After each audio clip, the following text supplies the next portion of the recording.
glad you mentioned about Mananga River. You talked about my suspension of by then Ombudsman Martires. Precisely, I was desilting. Yung desilting, mas kinukuha yung lahat ng mga siltation sa Mananga River because during that time, El Nino yon last year, 8 local government units, including Cebu City, which is a franchise area of MCWD, wala ng tubig. MCWD could no longer provide. They were down to 33% of the total 100% requirement. Kaya nga, we, together with MCWD, together with DPWH, and together with the DENR, the Environmental Management Bureau, the Bureau of Lands, Senro, Penro, all related government agencies, we met several times together with the local government of Talisay City, Mayor Sam Sambuyas, and the local government of Cebu City. The mayor then was Gwen Garcia, because our aim was to desilt. We had 7 contractors desilting the river. And for that, I was suspended kasi hindi yata alam ni Martires the difference between quarrying and desilting. Kung sana tinuloy yung desilting, edi, because I was instructing them that let us widen that river to at least 40 meters. May mga choke points kasi yan eh. Let us widen it because yung mga choke points na yan, yung mga corner na very narrow, yang magbibuild up more siltation.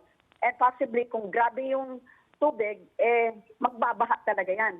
And I asked, let us then desilt up to 3 meters down. Now, ito ang sasabihin ko sa inyo, Ed. The funny thing then was, 7 contractors yon. Kirante or QM Construction was one that volunteered. Alam mo, walang gastos yun sa gobyerno.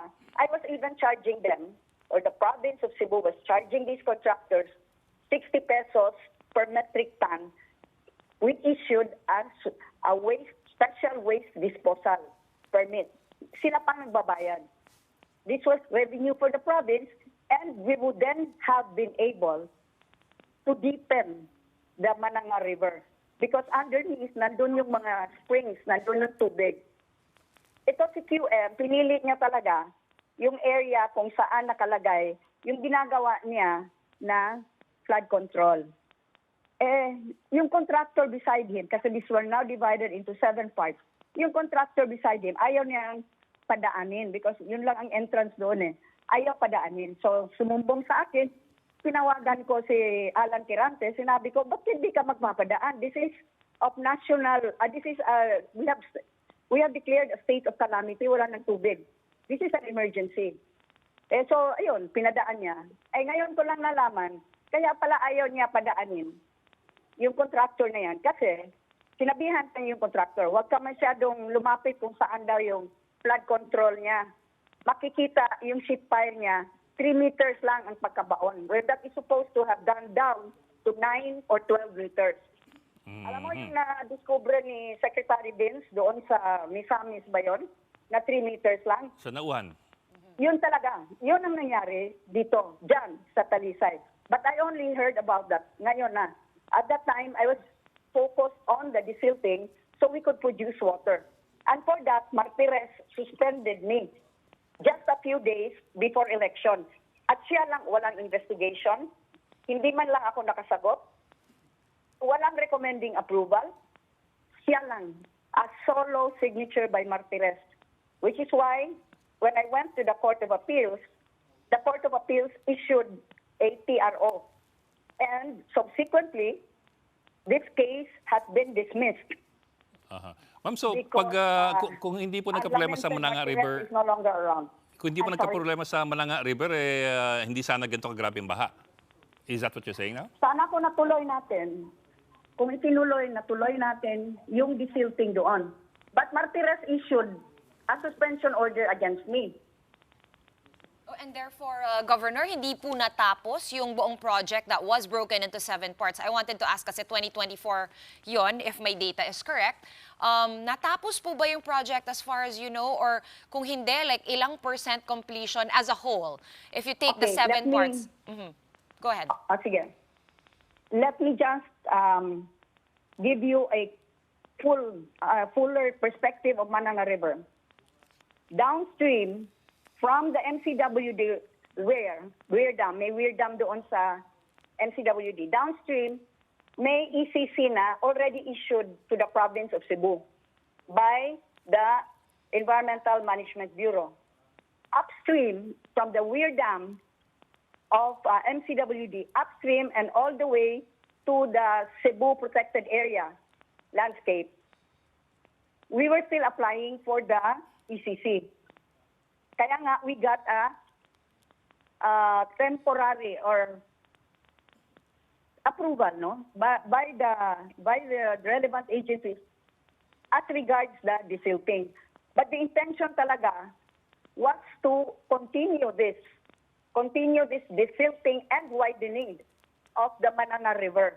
Because even then, sabi ng mga barangay kapitan doon na sa taas, no, sabi nila, kahit konti lang daw ulan, bumabaha na. When I looked at it, nagpa-drone footages tayo dyan, may mga choke points yung mga kurbada. Kaya I said, we really have to maintain at least 40 meters. I told DPWH that. Narinig, and they heard that. They were always part of the meeting. Yes, but Governor, sorry to interrupt, but if we're looking at footage kasi marami rin pong bahay, so it would be, ano po yung plano nyo before, no, para paalisin yung mga settlers or yung mga residents on the riverbanks? Kasi kung iwa-widen nyo po, gusto nyong palaparin, kailangan nyo munang paalisin yon. And was that plan in the provincial, kumbaga may plano ba yung province since before na ito nga yung dapat gawin dahil nga bumabaha, like you said? Like a master plan. Okay. Yes. May I just describe the role of the province vis-a-vis the component city. Talisay is a component city of the province of Cebu. So we are a second level local government unit. First level, it's Talisay City that deals with this, yung mga nakatira doon. And Mayor Sam Gullias then said, can we just look for a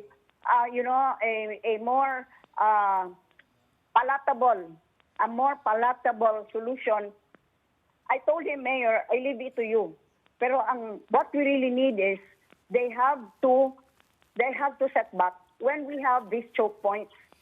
And he said, give me time. I have to talk to these people, knowing fully well that the elections were coming up in 2025. So ayoko naman na i-disrespect ang power ng first level LGU, which is the city of Talisay. Kaya nga, in the desilting of the Mananga River, I did not do that alone. Always in attendance were the chief executives of the two local government units, which is spanned by the Mananga River. That's Talisay City and Cebu City. So may plano nga po since before? Yes, certainly. And then after that, the province would apply na i-expand yung ECC coverage na hindi lang downstream up to maybe about 7 kilometers upstream. Governor, Secretary Vince Dizon did acknowledge also na poorly planned and poorly executed talaga yung flood control project sa Cebu. That's why he wants to launch a thorough investigation. Pero Governor, para sa inyo, sino po ba talaga dapat ang managot dito? I hope that he really does. I am all praises for Secretary Vince Dizon. He's very, very serious about what he's doing. Actually, with the fast eroding credibility of the public on many officials today, I think he is that spark of credibility na we could hold on to. And dapat talaga managot. Alam mo, you are asking me a question which I think kayo and including the listeners already know kung sinong dapat managot. From DPWH to the contractors and to whoever else. But Governor, going back also to Typhoon Tino, this was really one of the worst typhoons and to hit the province. I know it was the worst flash flood to hit the province. Waters rose dramatically in as quick as 10 minutes. Kaya marami po talagang na-surprise. They didn't anticipate this. Pero ano po ba talaga yung provincial plan when it comes to disaster mitigation under your leadership, Governor? Well, we have many rivers in the province of Cebu. For some of them, the rivers that are in the western side, meron na tayong environmental compliance certificate dyan. And we are now in the process, hindi na pala ako governor. We were in the process of desilting, including opening up yung bang, we say that's the mouth of the river, where the river water meets the sea. So that, hindi babalik, hindi mag-backwash. Yung Mananga lang, I had to tread lightly because this involved 2 cities. And I gave due respect to the position of Mayor Sam Sambulias, and he's having to deal with his constituents in what could potentially be a bloody, shall we say, government move to push back those settlers that are literally building on the riverbanks. And as well as Cebu City was not under my jurisdiction. It continues not to be under my jurisdiction. It is a charter city, even though, paradoxically, Cebu City is the capital of Cebu province. So I could not insist even for Cebu City because that was a judgment call. And I had to respect as well the officials of Cebu City. But the plan has always been, and that is why in 2 or 3 other rivers, including downstream of Mananga, EMB issued the ECC to the province of Cebu so that our direction, which is contained as well in the master plan that was approved by the province, which included rapid desilting, opening up the mouths of the rivers, but in a regulated fashion because we did not, all of these river sand and river stones, they make money there. Sometimes mag-over-quarrying naman. It's a kind of a tough balancing act. But yung Mananga River, well, I hope this will haunt former Ombudsman Martires. He suspended me because I desilted that Mananga River. Now it's thick with siltation. Okay. Governor, so now we understand that you did have a plan for Mananga River as well as some of the other rivers around the province. But what I really want to know is, did you have a comprehensive river basins or watershed plan, a master plan? And if ever there is a study kung kailan po ito ginawa, meron po bang ganon? Meron yang master plan for the Cebu water basin landscape. Yan ang ginawa ng JICA and all others years ago. Ito yung nasa upstream ng Mananga, which is the source. Diyan ang gagaling yung tubig, mga springs from that area, the Cebu water basin area.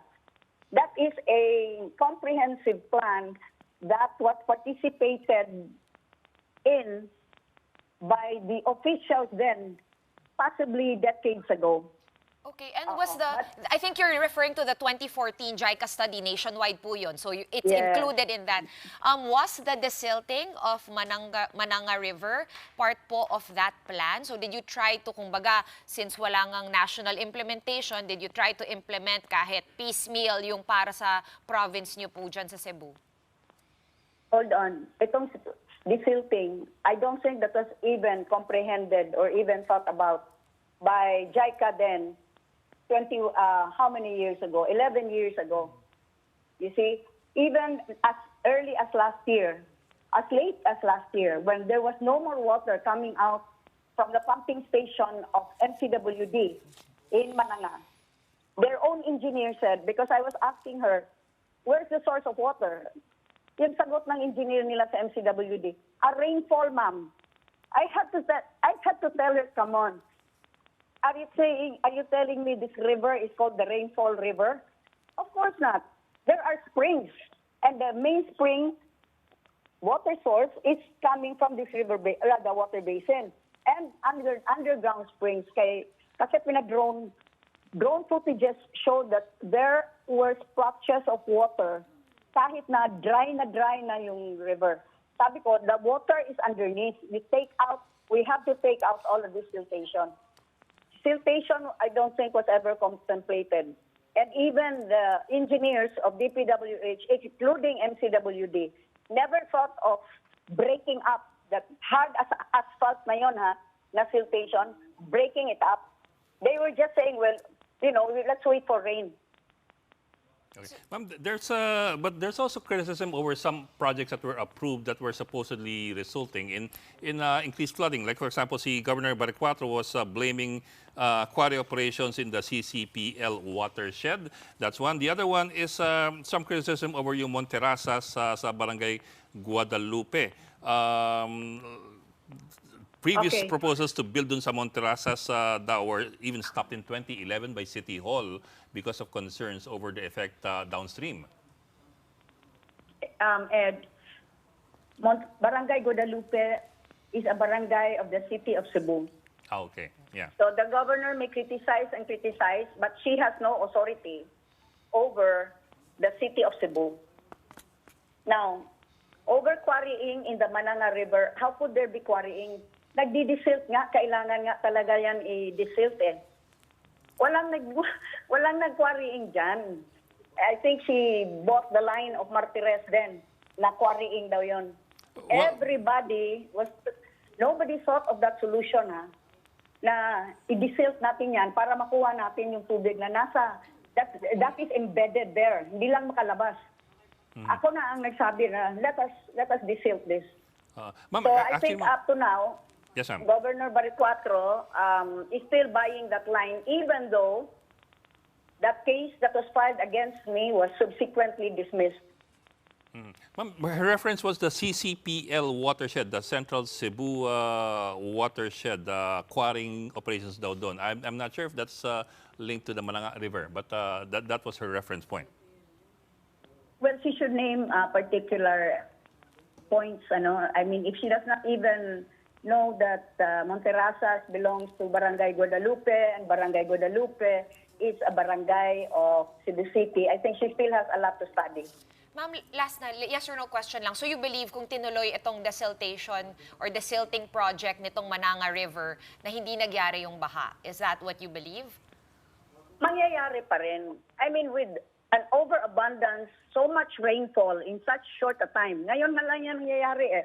But probably, it would not be as destructive if nasunod at kung ang flood control project doon, yung mga sheet piles, ibinaon up to 12 meters, hindi hanggang 3 meters lang.